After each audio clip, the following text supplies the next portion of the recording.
At ang ngayon ay harapin, ang bukas mo'y darating pa.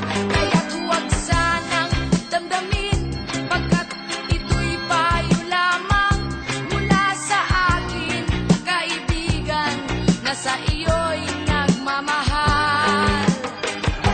Huwag mong sayangin ang panahon, pagkat ito'y may hangganan. Buksan mo ang pintuan kasama ng iyong puso.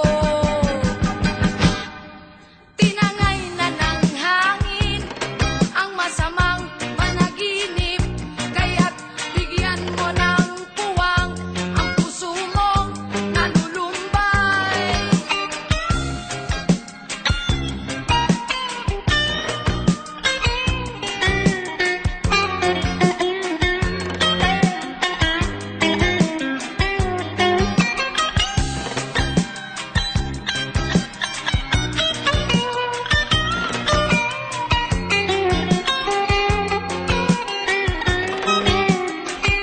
Kaya't huwag sanang damdamin, pagkat ito'y payo lamang mula sa akin, kaibigan, na sa iyo'y nagmamahal.